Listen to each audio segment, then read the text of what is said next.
my God, that's an amazing offer. So sorry, man. Let me get that. It's all thing. right. So sorry. It's not your fault. Akeem, how long have you been working for me, Akeem? Almost 2 months, sir. The customer deserve excellent service. Always. I'm sorry, ma'am. It's okay. I'm so sorry. Be sorry. The movie starts at a cafe on an island called Island, where a band is playing live music. The cafe owner, Alvarez, clearly has a soft spot for the lead singer, Nora. He's taken by her voice and charm, so he invites her to join him at his table and praises her talent. Hoping to keep her around, he offers her a 1-year deal to sing at the cafe every Saturday night with triple the usual pay. Nora is excited and happily says yes. Alvarez then tells the bartender to bring her a glass of wine. Unfortunately, the bartender accidentally spilled wine on Nora's dress. Nora stayed calm and said it was no big deal, she could just change. But Alvarez lost it. He was waiting for an important guest and didn't want anyone seeing Nora in a stained outfit. Then, in a shocking and brutal move, he killed the bartender right in front of her. Nora was horrified. That's when she realized Alvarez wasn't just a cafe owner, he was actually the leader of a powerful U.S. Mafia. He'd been living on the island for 4 years, quietly growing his criminal empire. The story then jumps to Los Angeles, where we meet Sheriff Mark and his deputy, Phil. At first, they seem like regular cops doing their job, but they're actually dirty and planning to pull off a shady deal at the airport. Just as their plan kicks off, a real drug dealer and his crew show up. Mark meets with the dealer to grab the illegal goods, while Phil gets ready to hand over the cash. But out of nowhere, Phil turns on the dealer's crew and starts a huge fight. In the middle of all the chaos, We good? Hey, LAPD. You both are. Shut the fuck up. There!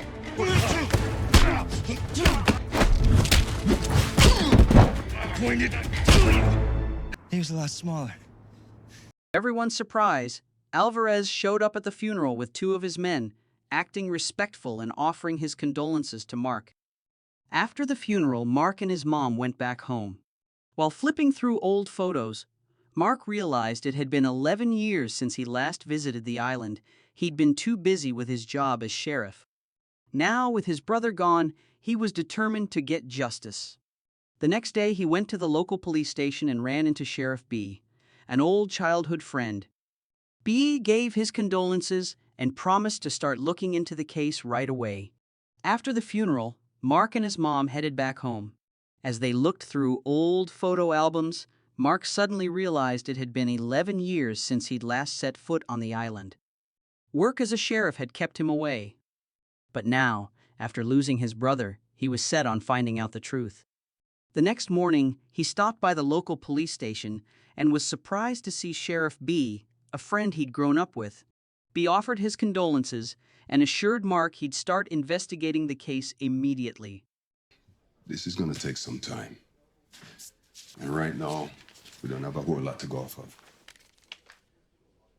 This is all you have? That's everything from the table. Maybe a fight with the gangs. Yeah. There's been a lot of crime here in the island, especially with gangs from neighboring islands coming here to party. So you think this is gang related? Like I said, this is gonna take some time, but when I do, you'll be the first to know. All right. Mark sat down with Aquila and asked about his brother's daily routine and if any gangs might have had something to do with his death. Aquila wasn't sure. A lot of gangs had shown up after Mark left the island, so things had changed. But she did tell him one important thing. His brother had been working for an American guy named Alvarez. She warned Mark that Alvarez wasn't just a cafe owner, he was actually a mafia boss. The cafes were just a cover for his real business, dealing in illegal goods and weapons. After hearing that, Mark started to seriously suspect Alvarez and made up his mind to confront him. Before heading out, Mark asked Aquila to take his mom home and keep her safe. He was worried something might happen to her.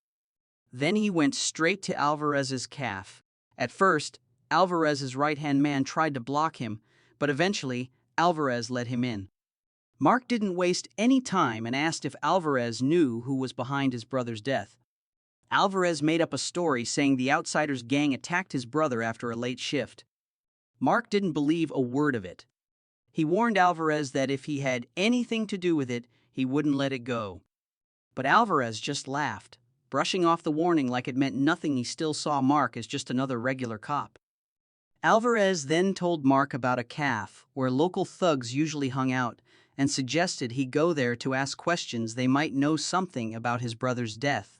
But as soon as Mark left, Alvarez secretly told his right-hand man to round up members of the Northern gang to take Mark out that same night. Meanwhile, Mark went to see his best friend, who now ran a hot dog stand. He asked about some weapons he'd hidden years ago.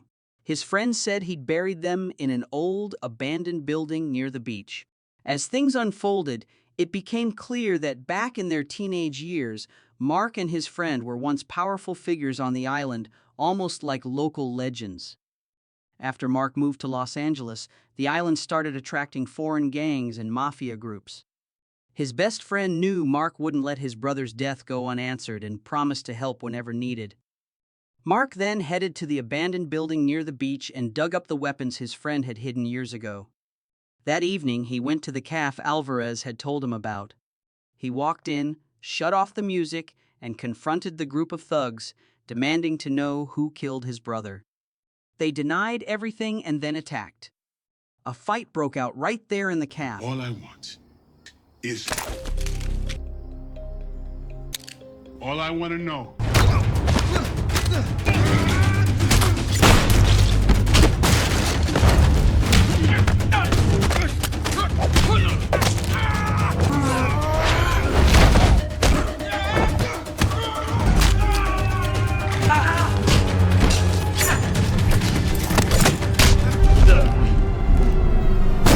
You broke my fucking nose. Want to tell me about my brother now?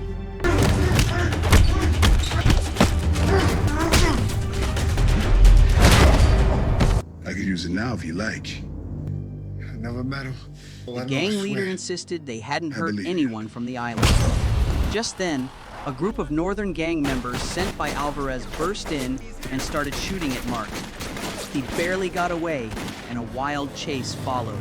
During the run, Mark managed to catch one of the attackers. After that, he found a good hiding spot and stayed out of sight until the gang gave up looking for him. Soon after, the gang leader called Alvarez to say they had lost track of Mark. Furious, Alvarez gave a new order: kill Mark's mother. The gang broke into Mark's house and shot at what they thought was his mom sleeping in bed. But it was only a pillow under the blanket. Thankfully, Aquila had been careful and had already moved Mark's mom to a safe place.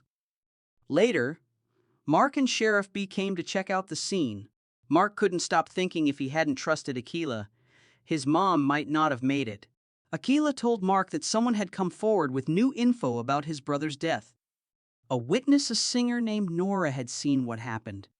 Sheriff B added that Nora was staying at a motel near the church, in room 18, and suggested Mark go talk to her in person. The next day, Mark went to Nora's room. At first, she was scared to open the door, worried he might be one of Alvarez's men. But Mark quickly showed her his police badge to prove he wasn't there to hurt her. Nora finally opened the door and talked with Mark. He promised to help her leave the island safely if she told him who had killed the bartender, his brother. Nervously, Nora told the truth. Alvarez had killed him just for accidentally spilling wine on her dress. She explained that Alvarez had been keeping her on the island ever since, afraid she might go to the police. After hearing this, Mark quickly got her out of the room and met up with Sheriff B. He asked B to take Nora to the dock and make sure she got off the island safely. Nora was safely taken to the dock, while Mark started planning how to get revenge on Alvarez for killing his brother. At the same time, Alvarez sent his trusted mercenaries to find Mark. A few hours later, they arrived on the island and went straight to Mark's house. At that moment, Mark's mom and Aquila were there. Mark had planned to leave his mom with Aquila while he went to face Alvarez. Suddenly, a car pulled up. It was the Mercenaries. Mark quickly grabbed his weapons and rushed his mom and Aquila to the back of the house to keep them safe. Two of the mercenaries stayed by the car, while the other two headed inside. Two of the mercenaries saw signs that Mark had gone around the back of the house, so they chased after him. They eventually caught up, and a shootout broke out. At the same time, the other two mercenaries near the car were also attacked, but Sheriff B showed up and forced them to retreat.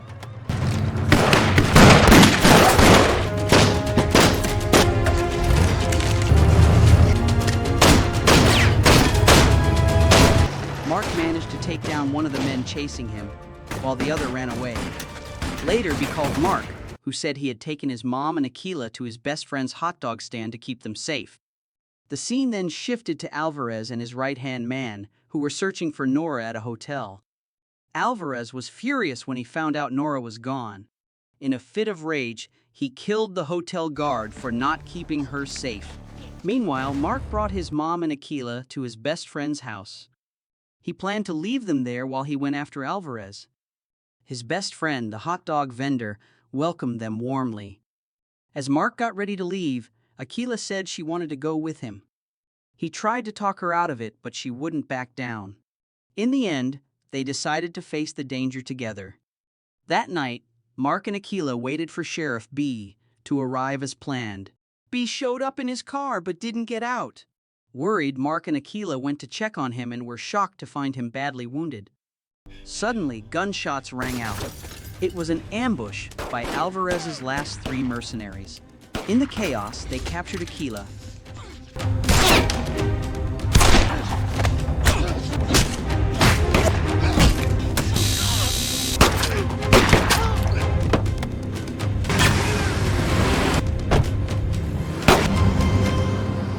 While Mark stayed behind to help B.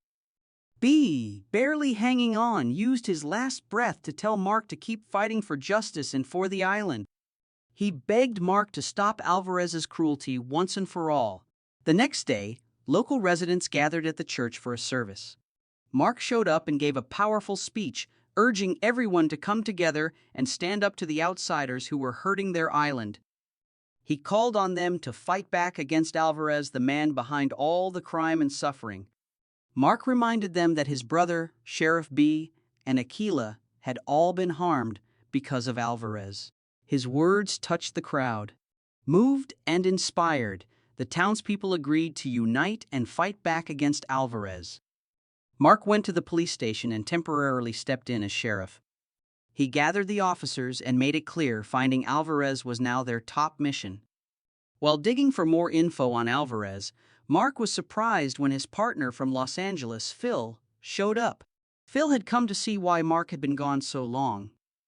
Mark told him he wasn't coming back until Alvarez, the man who killed his brother and kidnapped Aquila, was finally brought to justice. Phil agreed to help Mark and took the situation personally, like it was his own fight. Later that afternoon, Alvarez called Mark.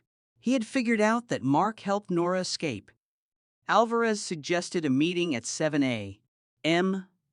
the next day to trade Aquila. He said if Mark agreed to forget everything, he'd leave him alone.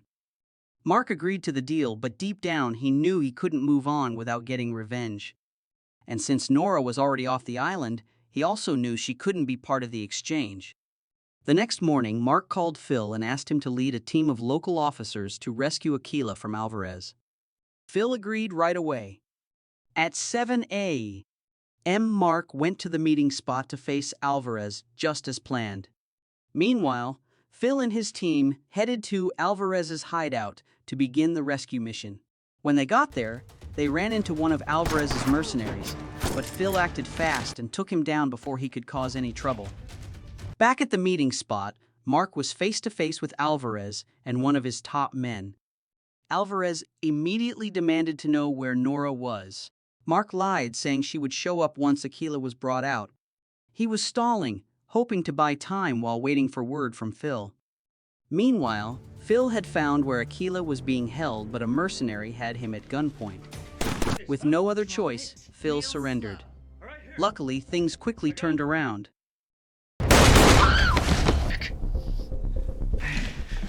I'm with Mark. Gun out. Taking the gun out, okay? Hold on, shut up. Me is.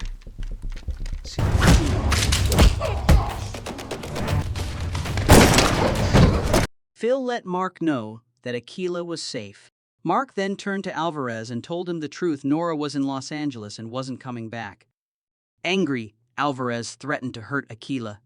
But Mark stayed calm and told him that all of his men had already moved him down. Furious, Alvarez ordered his right-hand man to shoot Mark. But before anything could happen, the hot dog vendor and a group of islanders showed up, surrounding Alvarez with their weapons, ready to fight. Mark told everyone to put down their weapons and challenged Alvarez to a one-on-one fight to settle everything once and for all. Alvarez didn't like it, but he agreed. You could have seen your. To settle for yours.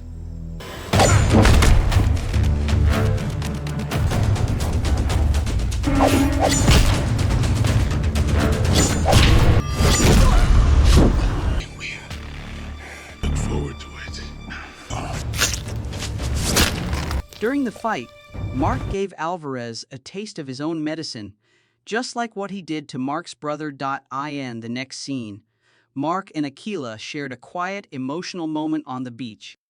It was clear they were in love and planning to get married. Later, Phil invited Mark to come back to Los Angeles, but Mark said no. He decided to stay on the island and protect it from any future threats. The movie ends with a clever message: never spill wine on someone's dress, especially if they're secretly a mafia boss. It might lead to chaos.